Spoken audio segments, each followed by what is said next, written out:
Welcome to the Path Podcast, where we will travel the lives of some bold women, from dreams to detours to destiny.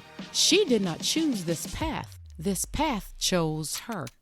This is the Path Podcast. Hey, everyone. Welcome back to another episode of the Path Podcast.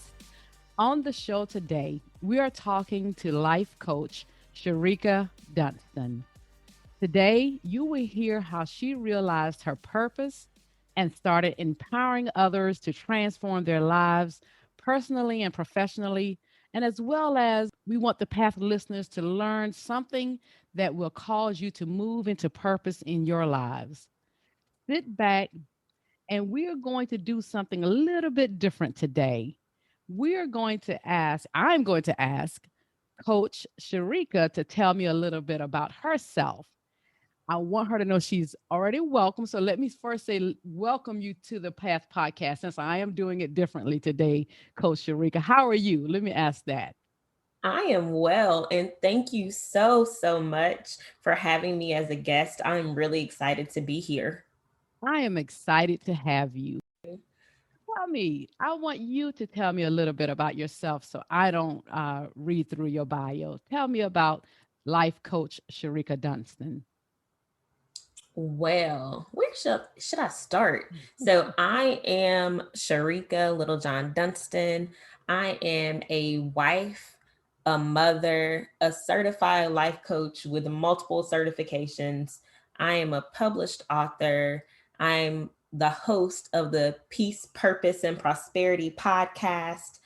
I mentor life coaches. Mhm. I'm about to start training life coaches. But most importantly, I am a huge believer in purpose. And I believe that everyone on earth has a purpose. And, sometimes we just need a little push to help us to pursue it. Yes, I agree with that. I agree. Part of why I even started the Path Podcast, because I believe there's purpose that comes out of pain as well. I believe that, you know, out of the obstacles we go through in life, that we should look at them differently and try to turn them into opportunities. God gives us certain tests and trials for reasons, I believe. And when we go through them, why not try to turn them into something good? It's to help others and to show others that it can be done. And I love when people walk in purpose. I love that. So so tell me, and let me tell you, everyone, she didn't tell all of her all the accolades that she's uh received in her walk so far. I see you graduated from where was that? North Carolina Central University with a Bachelor of Arts degree in mass communications. Thank you for bringing up the illustrious North Carolina Central University. I am so excited to be a product of a historically Black university. Yeah. And I have some other degrees. Like I have two other degrees from predominantly white institutions. Yes. And I'm not saying I want to downplay those, Mhm. but I would have never gone to Boston University or to Western Carolina if it had not been for NCCU. Yes. And I do see that where you definitely got your master's of social work and human resources. So that's wonderful. So you definitely have all the work that goes behind it. So tell me, I like to start this podcast off talking about that person's, before we go into all your businesses and all that you're doing. Tell me about the young Shereka, the younger Shereka. What were your hopes and dreams for yourself? Is it what you're doing today, or did you have other plans at first when you were starting out? So, young Sharika was extremely shy, extremely introverted. Um, and my plans changed a lot when I was younger. I remember being really young, wanting to be an architect, but I really don't like math, so that wouldn't work. At some point, I wanted to be a meteorologist, but I don't like science, so that didn't really work. And then in high school, I decided I wanted to be a broadcast journalist, which does not align with being shy and Not at introverted. all. But I was like, this is what I want to do with my life. Why? I still don't know, but I thought it was cool. So I studied mass communications in undergrad. And I concentrated in journalism, but then I had an English minor, Mm-hmm. because honestly, at the root of everything, there's communication, right? Yes. So, although I never became the broadcast journalist or journalist, even, Mm-hmm. communication is a big part of what I do. Yeah. But now how it's going to tie is tying into, like you said, what you're doing today. We all need communication. What was the your path after college? So after college, I graduated in 2008. So Mm-hmm. smack dab in the middle of this great Uh-huh. recession, Yes. right? Yes. Um, and I moved away from the college town I lived in. I got my own apartment for the first time without roommates. I had a full-time job at a call center, and I had a part-time job working at a baby store. And I was still needing money. Mm-hmm. So my mama still had to support me. My daddy still had to support me a little bit, Mm-hmm. because I'm paying all these Yes. bills. And then hours started getting cut. And I'm like, what in the world is going on? Right. Uh-huh. So at that time, I did not think of starting a business. I Mm-hmm. thought about getting my first master's degree. Mm-hmm. And it's so silly when I think back, because I was looking on Career Builder and I'm like, so what industry has a lot of jobs? Like, Mm-hmm. who's hiring for what right now? And I kept seeing human resources come up. And I was like, that sounds cool. Uh-huh. I'll just get a degree in that. Maybe I can get a real good job, and work my way through this recession. Mm-hmm. Um, it was not the thing to do. That is so not how you should go about trying to plan out your career and your life. Mm-hmm. But I learned a lot, and I have learned some valuable lessons from pursuing that degree. So then after you got that degree, that's when you went for the second one? So, no, actually, I have to back up a little. Yeah. So, when I was doing my internship for that degree, Mm-hmm. I had an amazing internship Wow. at a biopharmaceutical company. Wow. And my supervisor was an executive coach. Uh-huh. So, this was my introduction to coaching. And this was back in 2011. Uh-huh. She was amazing. She was everything. And she let me like sit in on coaching sessions with these executives Mm-hmm. of this bio company. And I'm like, wow, I Yeah. want to do this. Yeah. Is this a part of HR? How do I get into this part? But I soon found out you have to like work your way up from the bottom in human resources. Mm-hmm. You don't just get to go into talent management and coaching executives. Like, Yeah. it takes time, it takes work. But that's where I got my first glimpse of what coaching was. Now, it would be another like 2 years before I became a coach, Mm-hmm. but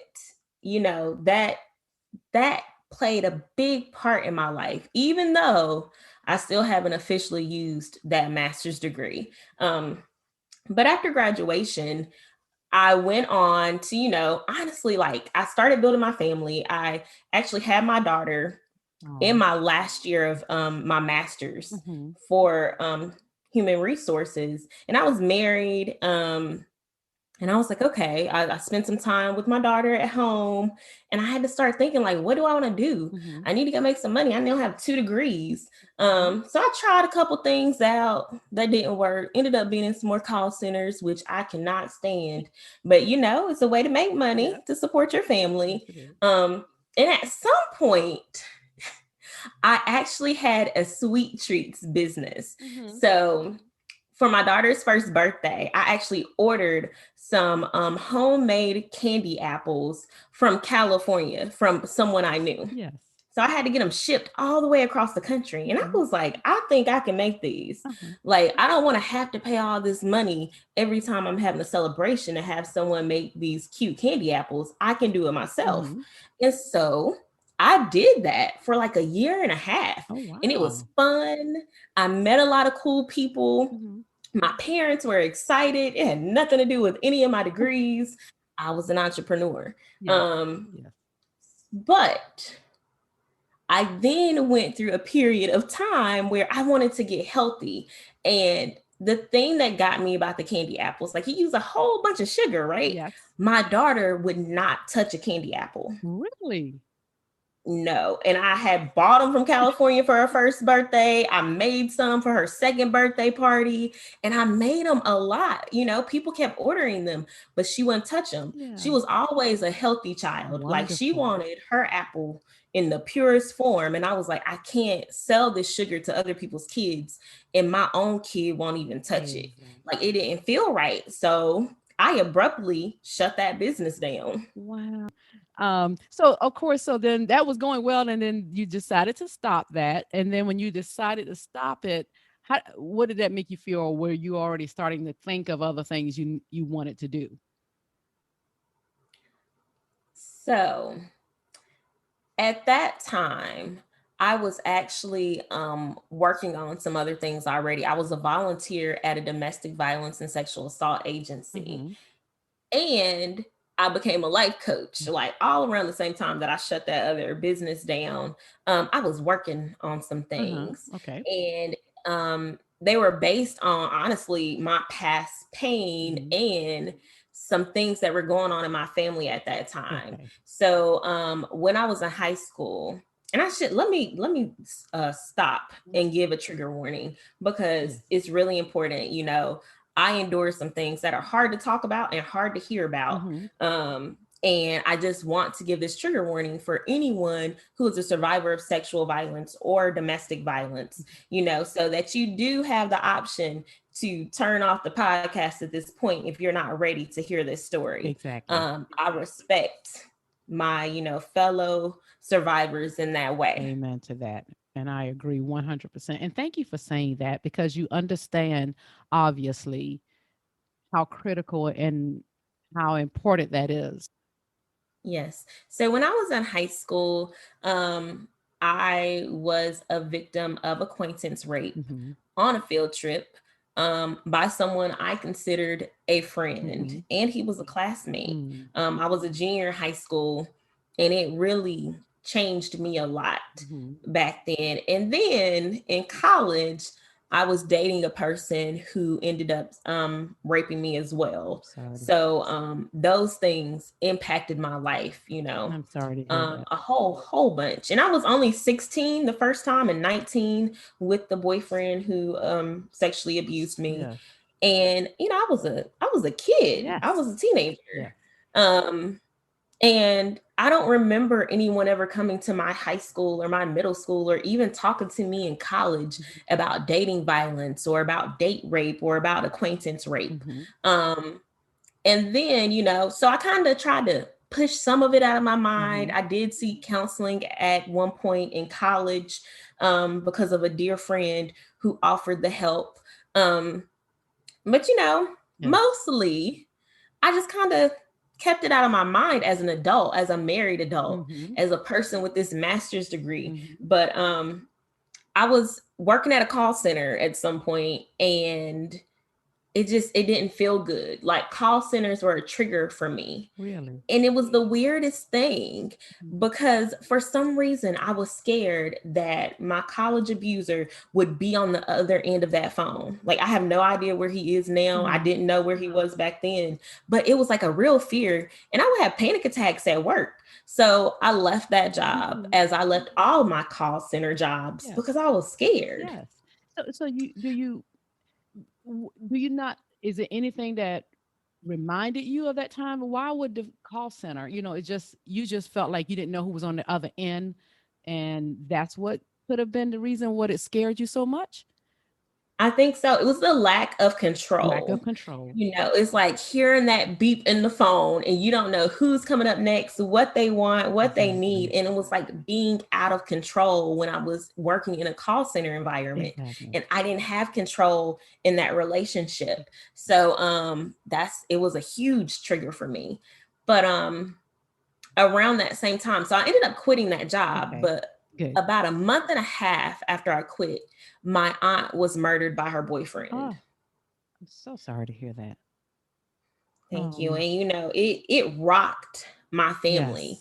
but it definitely had a deeper impact on me than Yes. my family members realized, because in my mind I was like, that could have been Of me. course. that guy in college could have killed me.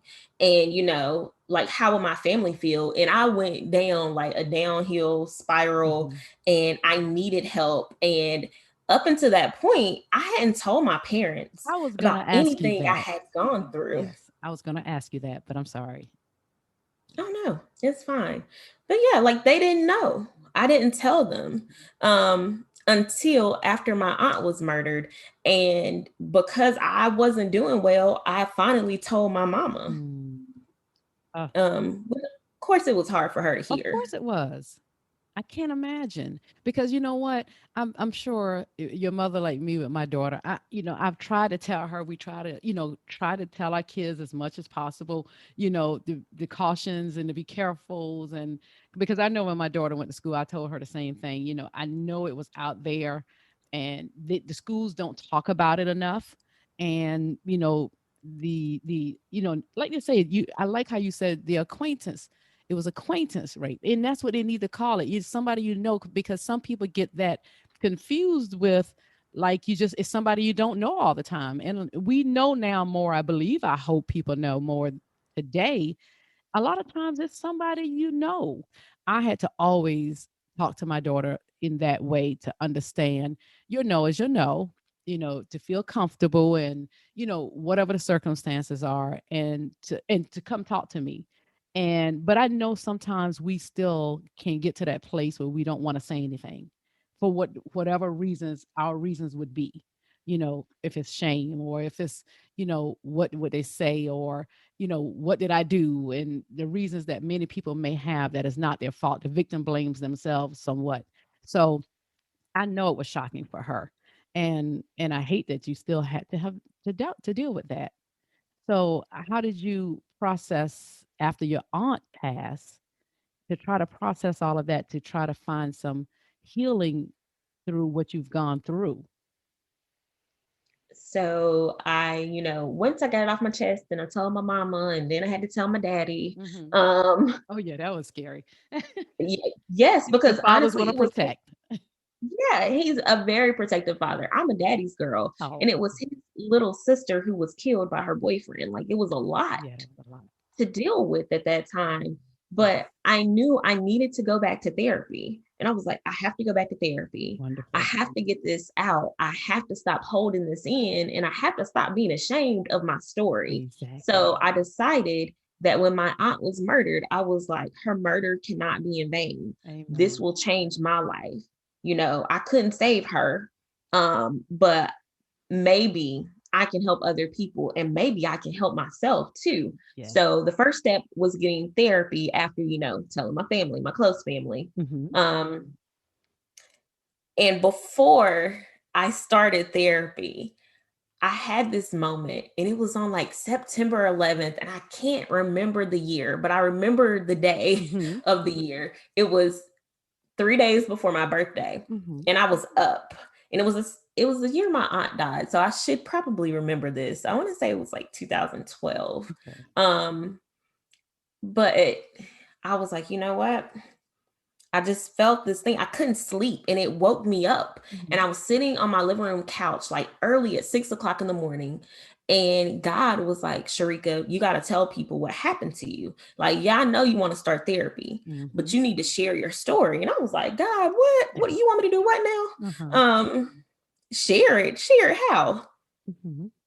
And God was like, you're going to share your story in a blog, because I had a blog, and I would just, write about having a baby and being a new mom and being Hmm. a wife, Hmm. and my journey through grad school. But he was like, no, you're going to share your real story in this Mm. blog post, and then you're going to share it on your Facebook page so people can actually read it.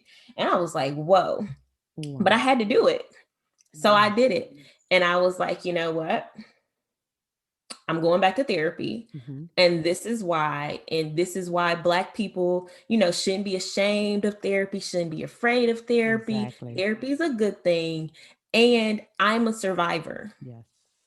Yes. And I put it out there for what felt like my world to see. And I got so much feedback. Like, I got comments, I got questions, I got Hmm. disclosures in my inbox, I got disclosures in the comments of like the post. Hmm. And so many people I knew personally, they were like, "Yeah, I've been through this too. I've never told anyone." And I was like, Mm, "My God. wow. Wow." Is it not amazing how God uses that? Because, like you said, you were already doing a blog and doing it on what you love, of course, your family and your grad school and all of the wonderful things in life. And he said, no, I want you to use this. That one thing that we would not want everybody to know about. Like you said, you told your close family and friends. To me, that's all you have to tell because it's no one else's business, really, unless you choose to say it. But how God said, no, I'm going to use this for for others and to help others. But did you have some reservations in doing it at first, for that split I second at had least? I had huge Of reservations. course. They didn't last long because I'm Good. like, I know I have to do it. Like, I can question and wonder why and Yes. hesitate, but it'll happen anyway. Of course. So, but yeah, I was terrified. And the interesting thing is, it wasn't the first time I shared my story. Mm. It was the first time I shared it with people close to me because in undergrad, I Mhm. was in a class, a public relations class, where we had to volunteer with the nonprofit that meant a lot to us. And I chose the local domestic violence and sexual assault agency. Mhm. Well, part of that project, we had to say why we chose the agency. But Mhm. I was in a class filled with like maybe 20 people, and I was like, I chose this agency because I'm a survivor, and I kind of brushed over it. Yes. um but even with my volunteer work for that nonprofit, it was only 10 hours of work. I ended up being in situations where I was asked to share my story, but they were Mm. strangers, they Yes. didn't know me. Of course. So it Of was course. year. And then I wrote for the school newspaper and I quit. Honestly, because of the rape that had happened Mhm. for my boyfriend. Mhm. And then a lot of things happened after that in my school journey. And I ended up writing an anonymous article in the school newspaper Mhm. about being disappointed with things that had transpired at the school as a survivor. Mhm. But no one knew it was me. So I had shared the Wow. story before, but Yes. God was asking me to like, hey, you got to stop hiding behind the story. Yes. You have to share it for real. Yes. Um, so that was difficult. Wow. And he said, no, I want you to come from behind the screens now and show everybody a face. He wanted to put a face to the horrible act that's happened. Uh, Sharika, I've listened to some of her shows or her podcast that we're going to get into, and I've heard her tell the story, but I had no intentions of going through this story with it unless she told it, because I always say here on the path, Coach Sharika, that it is I won't tell it all because it's your story to tell. And so I just want everyone out there, if you've ever experienced this, you know exactly, in some way what she's talking about. And it's such an unfortunate thing that happens. And and I'm just glad that you took that mantle and started running with it.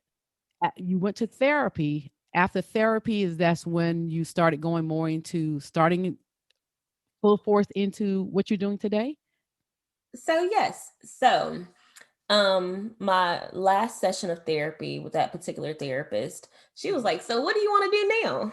I was like, Mhm. I want to give back to survivors. I want to help people. I want to, talk at churches. I want to talk to kids. I Yes. want to just really give back. So I Mhm. became an official volunteer with the nonprofit. I had actually, spent a little time with an undergrad. I went through the 40-hour training to become an advocate. And it was interesting because 10 years to the day of my first rape, I Mhm. graduated from my volunteer training. Wow. And it was amazing. I was like, wow, God, this is all you. Like, look at the synchronicity, Yes. the 10 years to the 10 day. Like, years. who can make that up? Did you notice it that day when it happened, or the day it was supposed to happen when when you finished that it was I going to be that same day, or you kind of saw it It later? didn't click in my head until I looked at the certificate and I Mhm. noticed the date. And I Yes. was like, oh my goodness, you Mm. know? I'm like, Yeah. wow, I know this date. I know what this date means in my life. And I'm like, Yes. my goodness. Yes. Um, and Powerful. 10 years prior to that, I was 16 years old and I couldn't even say the word rape. Ah, Like I couldn't use that word to describe what happened to me. exactly. And then I was an advocate there to help other people. And so I started off as like a faith-based advocate Mm-hmm. because church means a lot to me Yes. and people of faith. Like I want to be there to help them. And God had brought me to that place in my life. Mm-hmm. But also because I like to do a whole bunch of stuff at once. I got that certification in like February of that year. And then in that March, I got my first coaching certification. Mm-hmm. So I was like, you know what? I've transformed my life. Things are different in my life. I want to help other people transform their lives. And I Mm-hmm. became a stress management coach, which Wow. was really cool. Mm-hmm. And I was like, you know what? I am living my purpose at this point. I'm helping people change their lives. I'm helping survivors. And then, my faith based volunteer work turned into Shereka, we think you'd be really good talking to kids about prevention. Mm-hmm. And I fell in love with violence prevention work. And I did that for like over a year for Mm-hmm. free. I would spend time at this nonprofit. There were times I was talking to kids. There were times I had to babysit for a support group. I led a couple support groups. I was just, in there all the time. I think they, were tired of seeing me there, sitting there for free. So they actually For offered me free. a job. They are, I was a oh volunteer my at God. that time. So they offered me a job. That's how God works. You such a servant. Your heart, your passion was there. You were alive there, and you would have just been there, like you said. They're like, okay, we just need to put her on the payroll. Everyone probably thinks she works here anyhow. So when they offered you the position, how did you? Of course, you took it. I took the position. It was crazy Hmm. because before they offered me the position, I had gotten a part-time job somewhere that lasted like 2 days because I hated it. And I was like, this is not working. And they were like, Shereka, we thought you were working there. Why are you back here volunteering? I was like, that job did not work. Yeah. And I didn't know behind the scenes, they were like applying for this grant and they didn't plan to let anyone apply for the position coming out of the grant. Like they wrote the grant for me, Hmm. and that it was amazing. It was awesome, and I was Yeah. like, of course I want to do it. Let me figure out daycare arrangements or something. But yeah, I Yes. want to talk to the middle schoolers and the high schoolers about how to Yes. prevent stuff. Exactly. And let me ask you this, and this may go leading to some of your other businesses. Have you ever had to talk to some younger people that has come to you to share their story that unfortunately that they've faced something similar? Of course. So, although I've been doing this prevention work from the very beginning. Hmm. Whenever you teach someone what violence is, what dating violence or sexual violence is, someone will, have their light bulb moment and they'll be like, oh my gosh, this happened to me. So I've had multiple young people approach me after, a Mm. workshop to say, hey, this happened to me, or this happened to my mom, or this happened to my best friend. Um, I've had young men even say, well, my girlfriend did X, Y, and Z to me. Is Hmm. that dating violence? Hmm. So even though it's supposed to be prevention, um, folks disclose because Yes. they now know what this really is. Um, so And that's the important part where you say the trigger, because something, people just, I guess at some moment, like you said, a light bulb comes on where we're sometimes like, oh my God. When the young people came to you and say that, do they then y'all have something to try to help them through it, or just tell them, talk them through dealing with it so it don't, manifest later in their lives and in a bad way? So my first step is to always thank a person for Mm. disclosing something like that. And it's like, thank you for trusting me with this. Exactly. This is huge, and just letting them know that they're not alone. I support them and I believe them because that's important. But then the next step is to get them some resources. So, I'm like, hey, I only do prevention, but I know some really great advocates who can Mhm. help you. If you want to talk about this some more, you can call this number. You can remain anonymous if you like, if you're interested in getting some counseling or talking to someone on a deeper level, like we Mhm. have all this help available for you. Um, Wonderful. so that's kind of how we were trained to approach it, right? Because we Yes. can't force people to Of get help. course. We don't want to take their power away, Yes. but we empower people by giving them options like, hey, Mhm. you have agency to choose what you do next. Yes. I love that. You don't want to take their power. And I can tell that you are called to do what you're doing today. And how are you still there, or how are you, where are you today from when they hired you at this violence prevention center? I'm no longer Mhm. there, but in total, I ended up working there for 5 years Wonderful. as a paid Yes. employee. I was there like a year and a half before as just a Yes. volunteer. I spent a lot of time at that place and it meant so much to Yes. me. But I left back in December Mhm. 2019. Um, but while I was there, I did pursue my master's in social Mhm. work because so many people were coming to me with disclosures. And even in my life coaching business, people were really coming to me who needed therapy. And I was like, maybe I should be a Uh-huh. therapist. Uh-huh. Um, but I got that degree and I was like, no, I will not be a therapist. But it did help me in violence prevention work. So instead of being one of those social workers that everyone thinks of, oh, you take people's kids. No, I Mhm. don't work at the Department of Social Services, and they Exactly. do more than take people's Yes. kids. But I do more of a meso and macro social work. So, Uh-huh. I try to help change Yes. communities. And I still do violence prevention work. Mhm. Currently, um, I work at a university Mhm. doing violence prevention work. I'm the sexual violence prevention coordinator. Mhm. But by the time this airs, um, I don't know if I'll still be there because I have given my notice. I'm Oh, leaving. Um, congratulations. thank you. Thank you. And you're leaving to, you mind me asking now? Are you ready to tell it? Because yeah, it'll be about a month before this airs.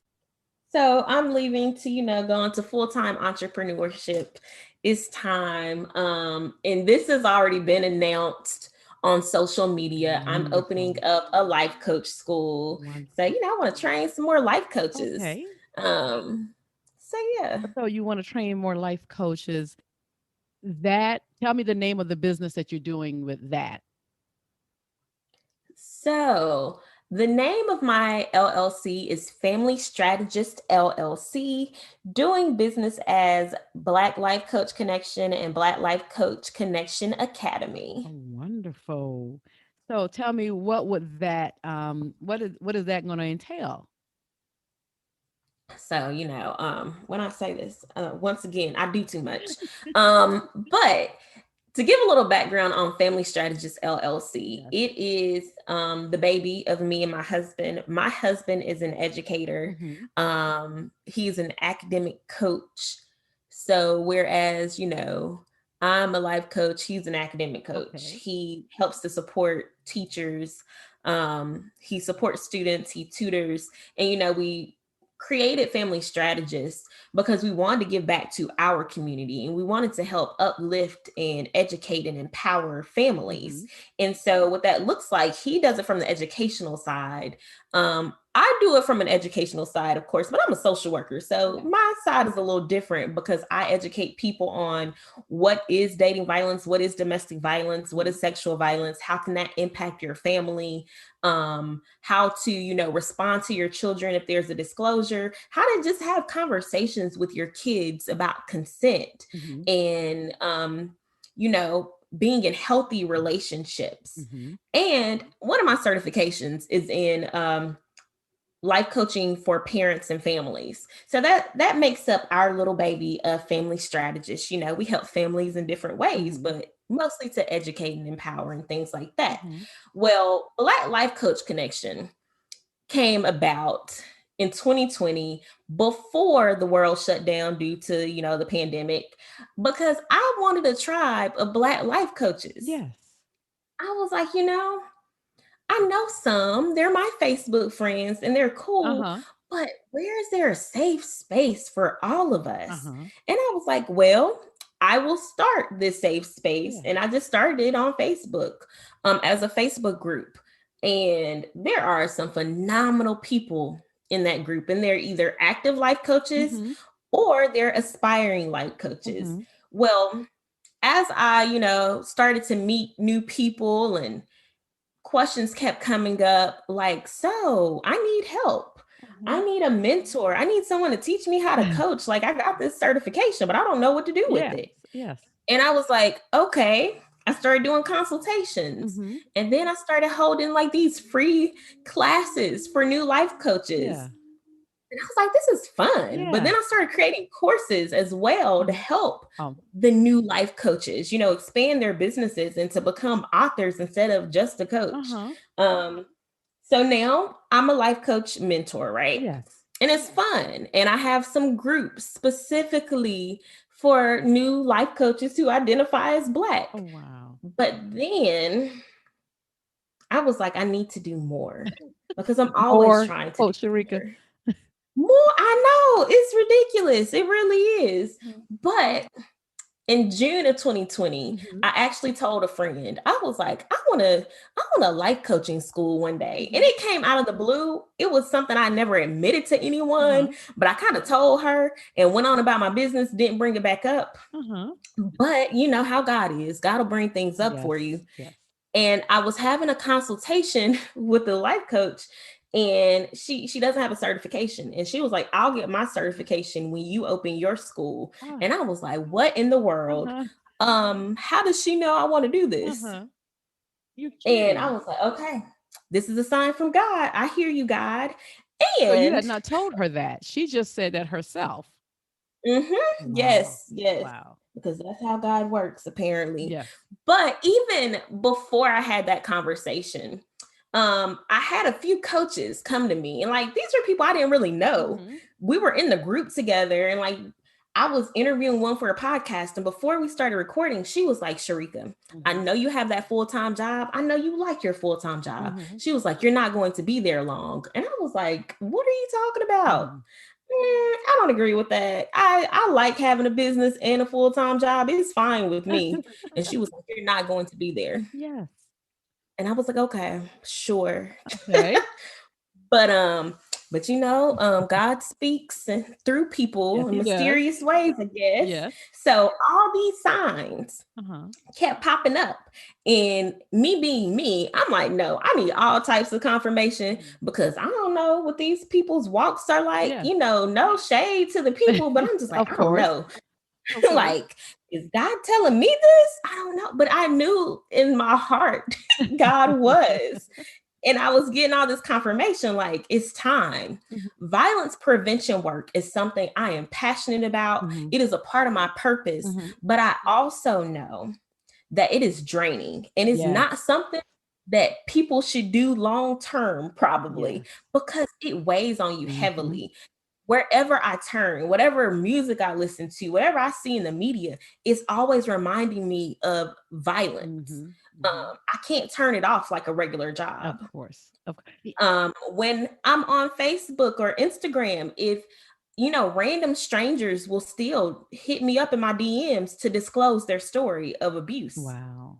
or violence. And I'm just like, this is heavy. I've been doing this for 8 years now Mhm. Mhm. in some form of fashion. It's just like 8 years is a long time Yes, it is. to not be able to take something off when you log out of Of work. course. And I was like, it's getting too heavy. Mhm. And will I still continue to do violence prevention work in some form? Of Yes, course. and that makes It sense. means so much to me, Mhm. but I don't think I'm supposed to do it 40 hours a week anymore and Mhm. then come home and do it some more. Um, Yeah. and the good thing is my business is growing, Yes. my coaching business. Wonderful. I mentor a whole bunch of coaches right now. Mhm. So Wonderful. I have a mentor group of about 18 coaches, but then I Ooh. also mentor some coaches one to one. Mhm. And then I have like a support group for life coaches. Mhm. I'm coaching literally every day. That is And wonderful. I work 5 days a week. And I'm like, okay, this is not sustainable. You have a family. You need to be able to, breathe sometimes. You Yes. have to make a decision. So, yeah. That is wonderful because I know they say something is sometimes we'll sacrifice something, to give, to do what we want to do or love doing or called to do. And it's wonderful, but you got to the place where you decided, okay, it's time now, because you are mentoring and a lot of people, and you're a support to a lot of people. And like you said, and family has to have that time. And I definitely understand, going back to the part where you said the prevention, violence prevention, it can be heavy. Did you try not to bring it home, or try not to be overprotective of your kids at first before we go back into the life coaching part? I just want to ask that. How did you not be Um, so overprotective now that you have a family of yourself? no, I'm very overprotective of my kids Hmm. because I know what can happen and what does happen. And so I have these conversations with my children, and they're only 3 and 10. So, Okay, you they're still age they're appropriate young. Okay. conversations. But also, there are like literally a handful of people I trust to even like babysit my Of kids. course, of course. Um, kids' lives are so precious and there's so much happening in this world. We Yes, see it in the news every day. of course. Let a friend like, yeah, you're my homegirl, but no, you can't be around my kids by yourself, things like that. So I'm very overprotective. My daughter's 10. She does not go to sleepovers unless it's a relative that I trust with Good. pretty much my life. Yes. But she's not going to any random sleepovers to any random cousin's house. We don't do that. Yes. My son's 3. Yes. There are a lot of people who still haven't even seen him in person Yes. that I'm really close to because that's how protective of my children I am. I'm sure. And and I get it. Some people probably think it's No, crazy, it's not. but if you heard some of the stories I heard, I'm just like, no, no, no, And no. I meant to I know. touch on that earlier because when you were talking, I'm like, okay, which you when you said you have your 10-year-old, I know it had to be hard because trust me, I didn't experience the exact thing you did, but I understood enough with my daughter the same way you're now, and I just think that's what parents do. We're very, very protective because sometimes even when we go, molestation, it happens a lot of times to people, unfortunately. And so I was very cautious of who I sent my daughter's whose home she went to or she was around.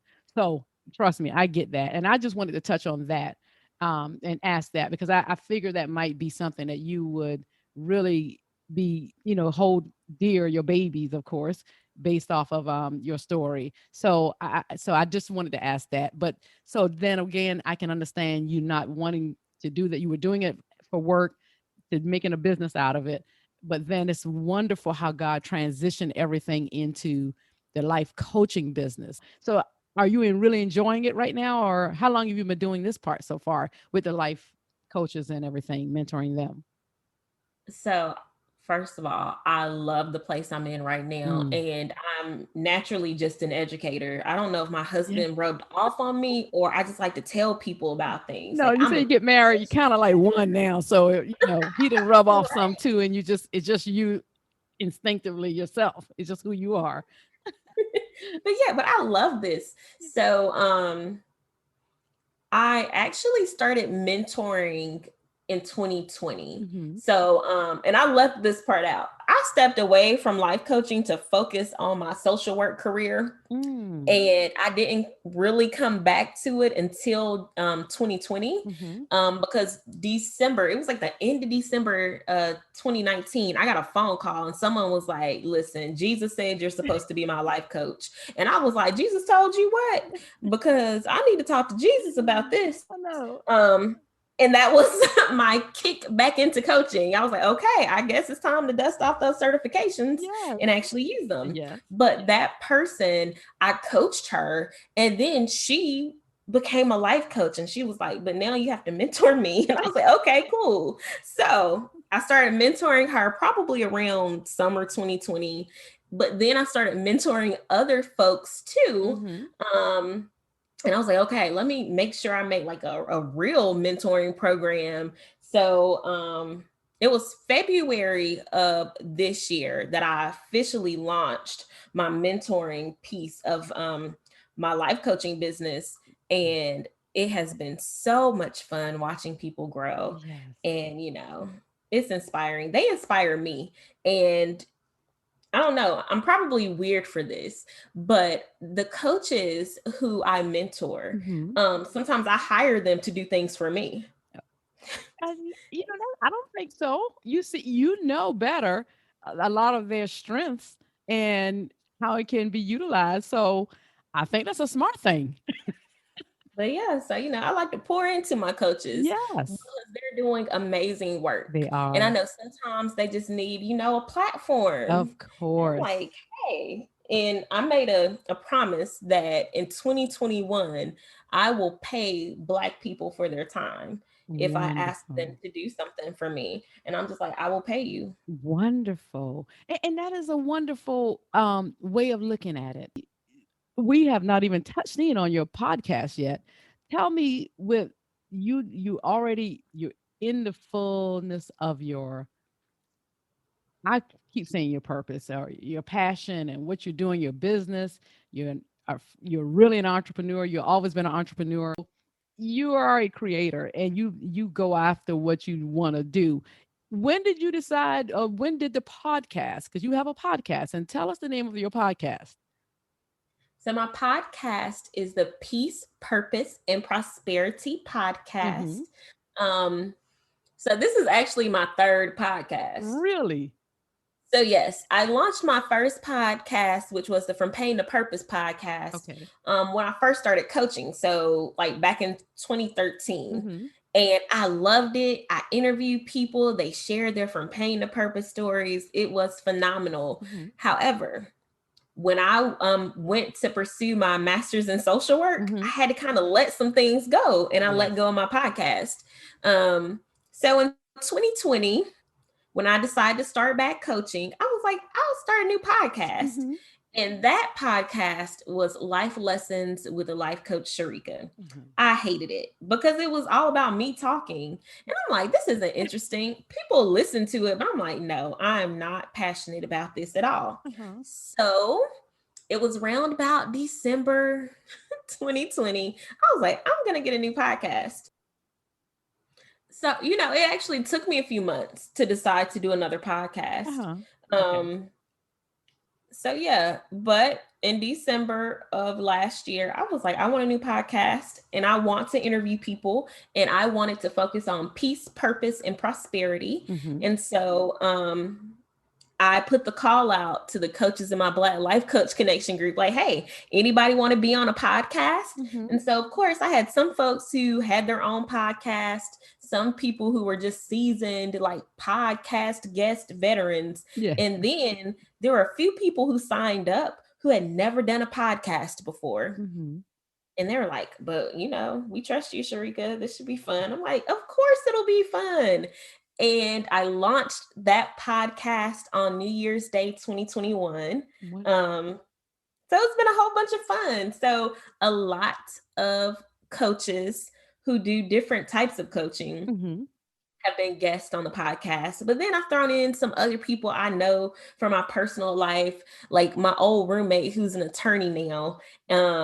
But we met in undergrad and Hmm. she is amazing. She Really? has her own practice now, her own law practice. One of my old coworkers from the domestic violence and sexual assault agency is a therapist, Hmm. and she's on an upcoming episode. My sister is doing an episode Hmm. soon, and she's an attorney, but she's also a whole bunch of other stuff because we do too much in my family. But it's been a lot of fun just to see people's perspectives on peace, purpose, or prosperity. Okay. Yeah, so most people choose one topic, right? Every Okay. now and then I get those great people who want to talk about all three. They Okay. tie it all in together. And I'm Yeah. like, yes, I love it. But either way, it's been so much fun just Mhm. to hear from different professionals Yes. about their journeys. Yes.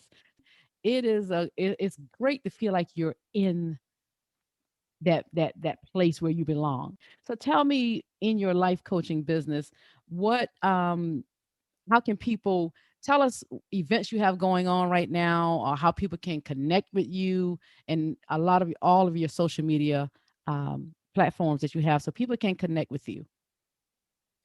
So, right now in life coaching specifically, I am focusing on spiritual life coaching Hmm. and helping people with their purpose and helping people align with their creator so that they can live out their purpose, Hmm. and, and manifest their dreams. Hmm. So that's my focus of my life coaching. When it comes to mentoring and working with actual coaches, Hmm.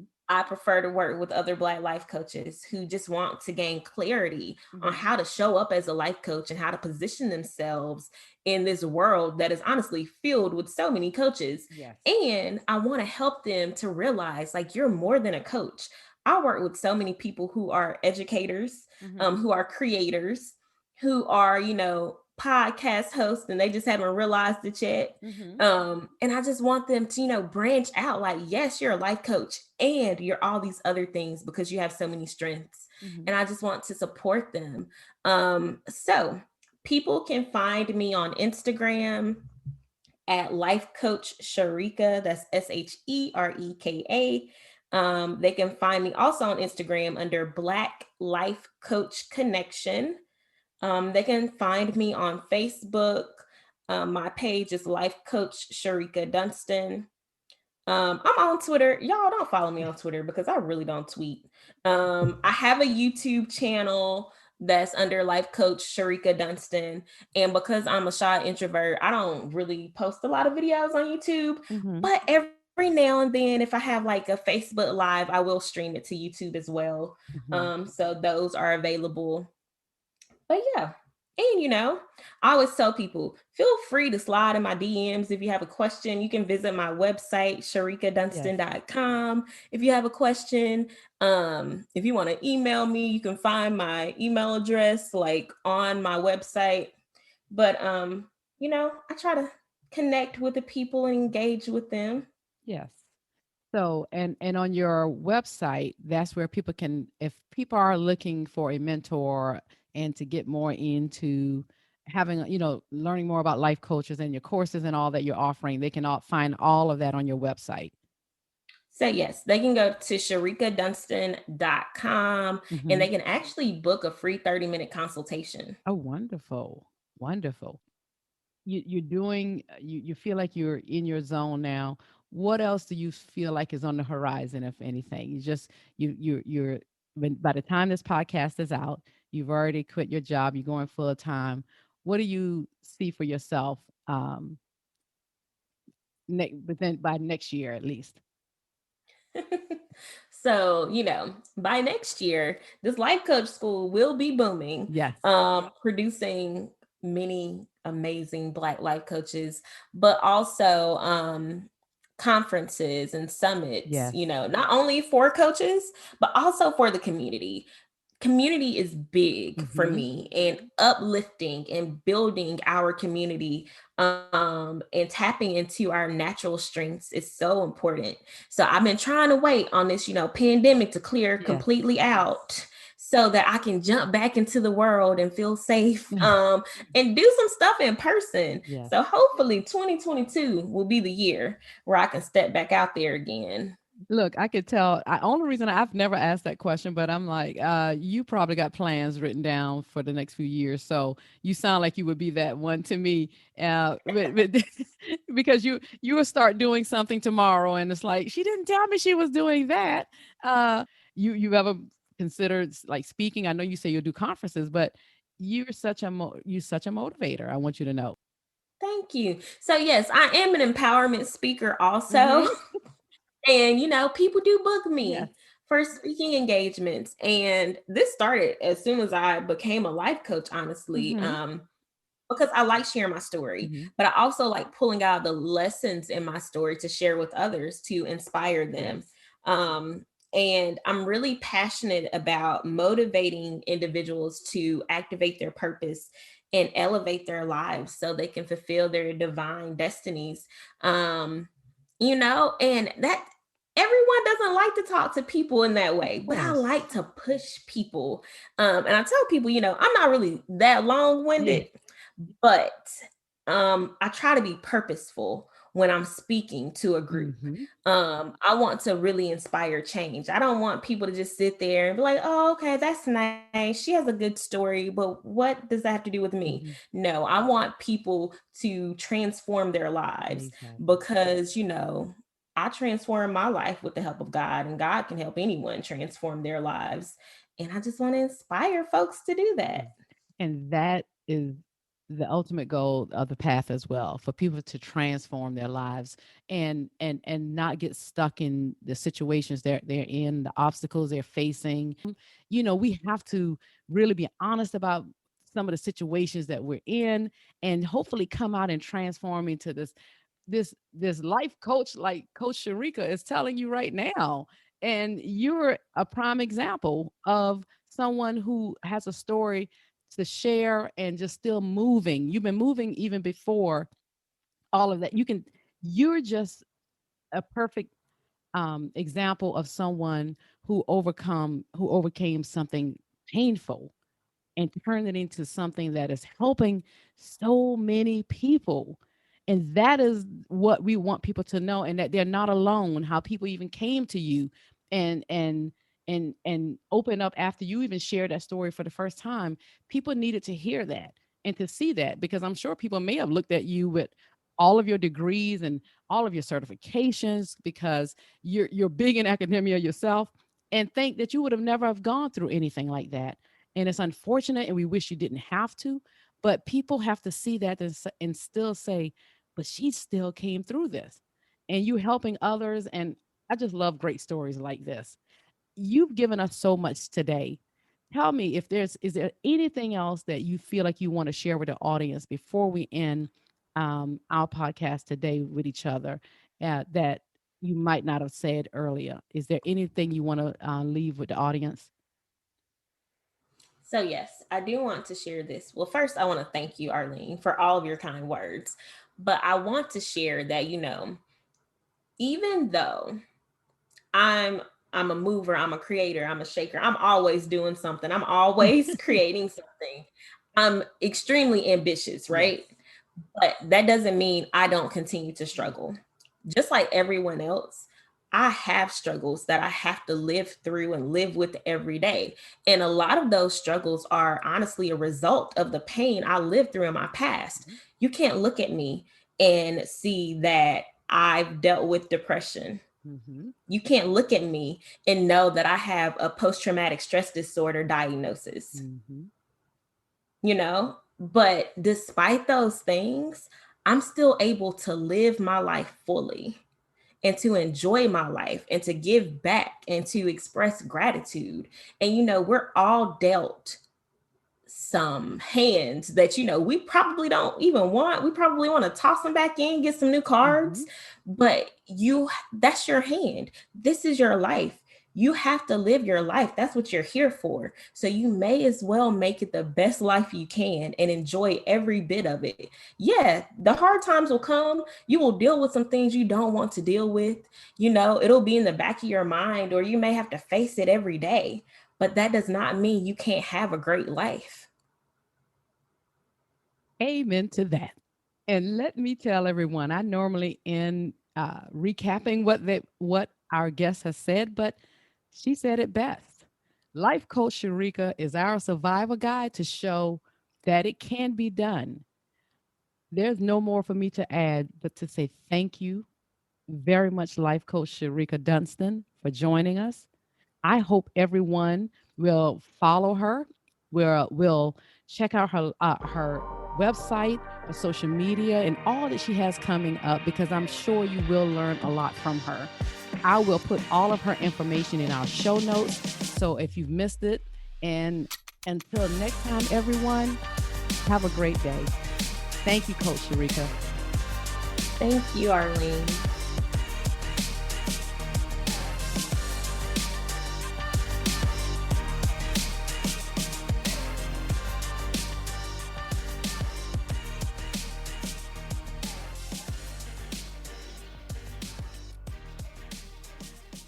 Thank you, everyone, for hanging with us. Don't forget to subscribe and leave a review on Apple Podcasts, Spotify, Google Podcasts, and other platforms, so you can stay up on our bi-weekly, real conversations with these bold women. You can follow the Path Podcast on Facebook at the Path Podcast and on Instagram and Twitter at the Path _podcast. And if you would like to be a guest on the show or have questions for a future show, you can email us at thepath4ward @gmail.com. That's thepathforward@gmail.com. And if you're looking for a speaker or you're in need of a life coach, please reach out to me. Again, at thepathforward@gmail.com or at ACKORLEH@gmail.com. Thank you. Until next time.